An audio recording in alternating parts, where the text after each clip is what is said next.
Bonjour. Aujourd'hui, on va parler des résolutions d'équations avec deux étapes. Alors, avec deux étapes, il faut se souvenir qu'on veut isoler notre variable. Donc, on veut essentiellement variable et tous les termes qu'ils ont des variables sur un côté et mes constantes de l'autre côté, puis mon signe d'égalité au milieu. Et voilà comment notre balance fonctionne. Alors, faut pas oublier que on a fait notre unité de polynôme pour une raison, car pour isoler nos variables, on doit quand même regrouper nos termes semblables. Donc, toutes les constantes se regroupent ensemble, toutes les variables se regroupent ensemble aussi. Donc, essentiellement, qu'est-ce qu'on voudra faire maintenant? C'est regrouper nos constantes d'un côté, variables de l'autre. Dans ma premier exemple, pour 5x plus 7 égale 48, ma constante ici est un terme semblable avec mon autre constante 42. Donc 7 et 42 sont des termes semblables. Je veux les mettre ensemble. Maintenant, déplacer 42 l'autre côté de mon égalité ne va pas m'aider. Je veux avoir ma constante de l'autre. Alors, l'opération inverse de plus 7, je vais soustraire 7 des deux côtés, des deux membres de mon égalité. Il me reste maintenant 5x d'un bord et 35 de l'autre. Là, qu'est-ce qu'on remarque ici? C'est que nous venons juste d'arriver à une équation de une étape, comme nous l'avons faite avant. Donc maintenant, le 5 multiplie x, je vais diviser par 5 des deux côtés de mon égalité. Et ceci isole ma variable. Alors, pensez un peu. J'ai mon terme qui a x. Je veux tous les autres termes qui n'ont pas de variable du même bord. Et ce sera du côté opposé de mon égalité. On vérifie notre réponse. Est-ce que 5 fois 7 plus 7 égale à 42? Point d'interrogation. Bien. 35 plus 7, 42 est égal à 42. Mes deux côtés ont la même valeur. À ce point ici, lorsque vous faites la substitution, les arts des opérations rentrent en jeu. Alors, PEDMAS est à appliquer afin de isoler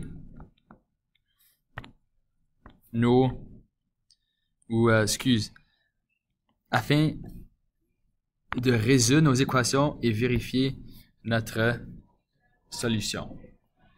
Prochain exemple, bien, moins 5 est ma constante. Je vais l'envoyer de l'autre côté de mon égalité avec 7. Alors, il me reste 3x d'un côté. Mon égalité reste où il est. 7 plus 5, c'est 12. Là, j'ai ma dernière étape pour isoler mon x. Donc, remarquez ici, j'ai toujours seulement deux étapes pour résoudre mon équation.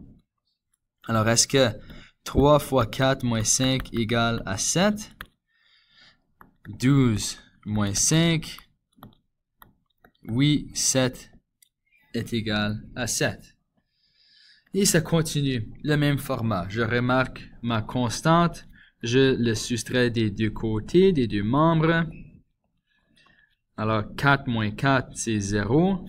Moins 2, moins 4, négatif 6. S'il vous plaît, faites attention à vos calculs. Le 7 divise mon x, donc je vais multiplier par 7 des deux bords afin de éliminer ou afin de simplifier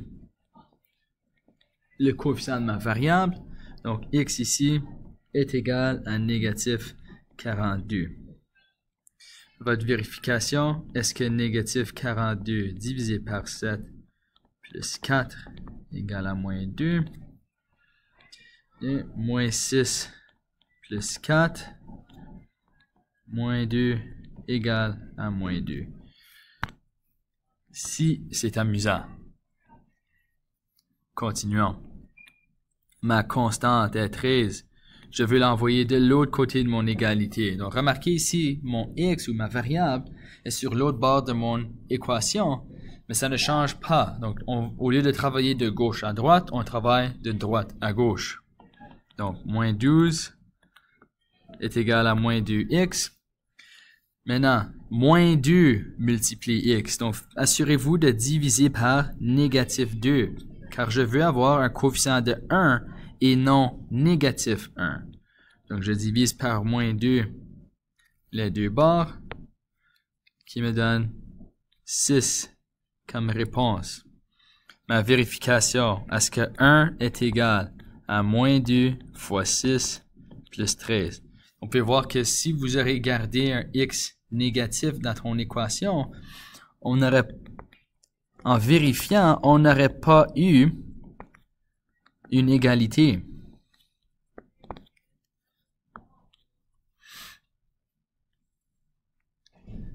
Maintenant, voici la raison pourquoi nous avons fait l'unité des polynômes.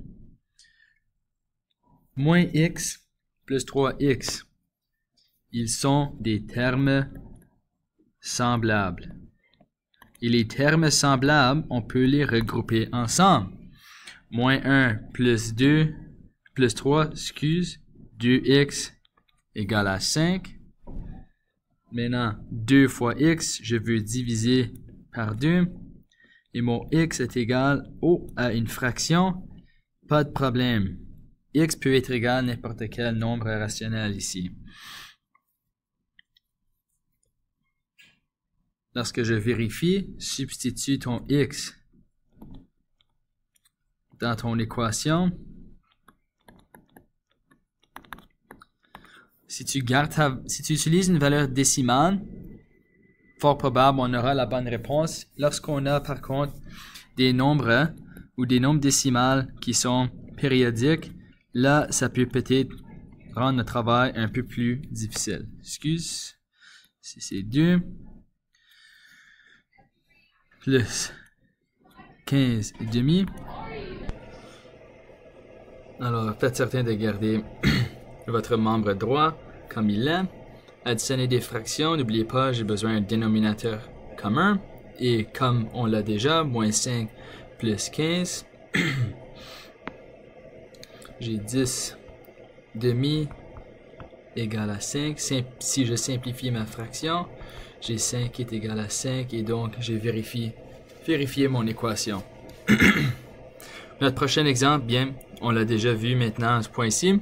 Assurez-vous, on veut déplacer ma constante, la regrouper avec l'autre, mes variables d'un côté, constante de l'autre. Alors, soustraire 12, c'est l'opération inverse. Faites attention à vos opérations. 5 moins 12, négatif 7, 2x. Maintenant, 2 multiplie ma variable, je veux donc l'opération inverse qui est une division. Alors, moins 7 demi est égal à x. Et comme j'ai dit, vous pouvez garder votre réponse en fraction, ça va nous donner une vérification plus précise. Et pour ce faire, 5 égale 2 fois ma variable. Alors, voici substitution maintenant. N'oubliez pas, on veut appliquer nos ordres des opérations, donc P de masse. Alors, est-ce que 5 est égal à 2 fois moins 7?